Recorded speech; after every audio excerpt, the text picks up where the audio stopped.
നിയമസഭാ തെരഞ്ഞെടുപ്പിന്റെ തയ്യാറെടുപ്പുകൾ നേരത്തെ തുടങ്ങാൻ കോൺഗ്രസ് 2 ദിവസത്തെ നേതൃ ക്യാമ്പിന് ഇന്ന് വയനാട് ബത്തേരിയിൽ തുടക്കമാകും. ലക്ഷ്യ 2026 എന്ന് പേരിട്ടിരിക്കുന്ന ക്യാമ്പിൽ സംസ്ഥാനത്തെ പ്രധാനപ്പെട്ട 200ഓളം നേതാക്കൾ പങ്കെടുക്കും. ACC general secretary KC Venugopal ഈ ക്യാമ്പ് ഉദ്ഘാടനം ചെയ്യും. നിയമസഭാ തെരഞ്ഞെടുപ്പ് തന്ത്രങ്ങൾ, തെരഞ്ഞെടുപ്പിൽ ചർച്ചയാകേണ്ട വിഷയങ്ങൾ, സ്ഥാനാർത്ഥി നിർണയം തുടങ്ങിയവ സംബന്ധിച്ച കൂടിയാലോചനകൾ ക്യാമ്പിൽ നടക്കും. തെരഞ്ഞെടുപ്പ് പ്രചരണവും സർക്കാരിനെതിരായ സമരവും ചർച്ച ചെയ്യുന്ന സെക്ഷനോട് കൂടിയാണ് ക്യാമ്പ് ആരംഭിക്കുക.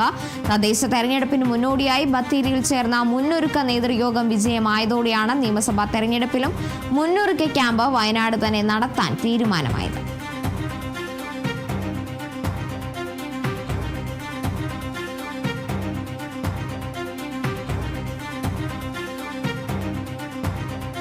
നിയമസഭാ തെരഞ്ഞെടുപ്പിൽ മഞ്ചേശ്വരം മണ്ഡലത്തിൽ BJPയിൽ ഭിന്നത. കാസർഗോഡ് ജില്ലാ പ്രസിഡന്റ് MLA അശ്വിനിക്ക് സീറ്റ് നൽകരുതെന്ന ഒരു വിഭാഗം നേതാക്കൾ. ജനസമ്മതിയുള്ള പ്രാദേശിക നേതാവിനെ പരിഗണിക്കണമെന്നും ആവശ്യം.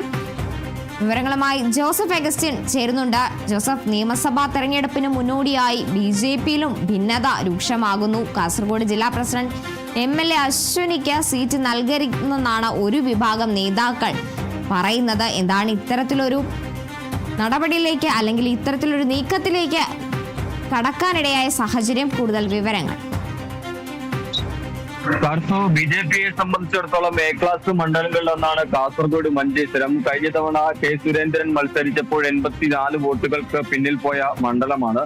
കഴിഞ്ഞ കുറെ കാലങ്ങളായി BJP 2ാം സ്ഥാനത്തുള്ള മണ്ഡലത്തിൽ കപ്പിനും ചുണ്ടിനും ഇടയിലാണ് BJPക്ക് സീറ്റുകൾ പലപ്പോഴും നഷ്ടപ്പെടുന്നത്. ഇവിടെ കരുത്തരായ ഒരു സ്ഥാനാർത്ഥിയെ നിർത്തിയാൽ വിജയം സുരക്ഷിതമാണ് എന്നാണ് BJP കേന്ദ്രങ്ങൾ പണ്ട് മുതലേ വിലയിരുത്തുന്നത്. ഇവിടെ ഈ കാസർഗോഡ് ജില്ലാ പ്രസിഡന്റ് ആയിട്ടുള്ള ML അശ്വിനെ മത്സരിപ്പിക്കുമെന്ന സൂചനയാണ് ഇപ്പോൾ പുറത്തു വരുന്നത്. ഈ അഭ്യൂഹങ്ങൾ ശക്തമാകുന്നതിനിടെയാണ് ഇതിൽ ഒരു പറ്റം നേതാക്കൾ എതിർപ്പുമായി രംഗത്തെത്തിയിരിക്കുന്നത്. ML അശ്വിനെ പരിഗണിക്കരുത് എന്നാണ് അവർ പ്രധാനമായും ആവശ്യപ്പെടുന്നത്. ML അശ്വിനിക്ക് പകരം പരിണിതപ്രജ്ഞരായ പ്രാദേശിക നേതാക്കൾക്ക് കൂടുതൽ പ്രാധാന്യം നൽകിയെങ്കിൽ മാത്രമേ ഈ തെരഞ്ഞെടുപ്പിൽ മഞ്ചേശ്വരം മണ്ഡലത്തിൽ വിജയിക്കാൻ സാധ്യമാകൂ. ഈ ML അശ്വിനിക്ക് കാര്യമായ ജനപിന്തുണ കുറവാണ്. അതിൽ കൂടുതൽ വിജയ സാധ്യതയുള്ളത് പ്രാദേശിക നേതാക്കൾക്കാണ് എന്ന കാര്യമാണ് ഇവർ പ്രധാനമായും ഉന്നയിക്കുന്നത്. എന്തായാലും കാസർഗോഡ് ജില്ലയിലെ BJPയിലെ പടലപ്പിണക്കങ്ങൾ മറനീക്കി പുറത്തു വരുന്ന ഒരു സാഹചര്യമാണ് ഇപ്പോൾ നിലവിലുള്ളത്.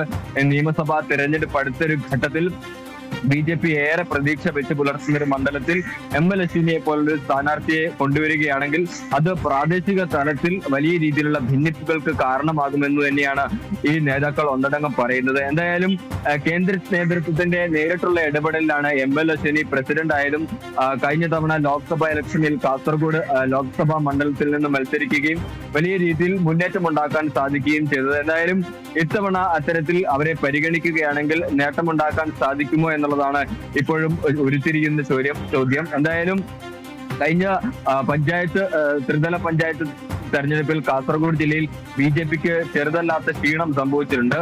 പല സീറ്റുകളും നഷ്ടപ്പെട്ടു പോകുന്ന ഒരു സാഹചര്യത്തിലേക്ക് കാര്യങ്ങൾ എത്തിയിട്ടുണ്ട്.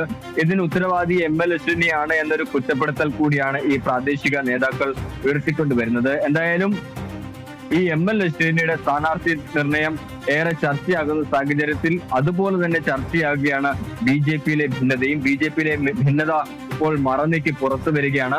മഞ്ചേശ്വരം മണ്ഡലത്തിൽ കരുത്തരായ സ്ഥാനാർത്ഥികൾ വേണം.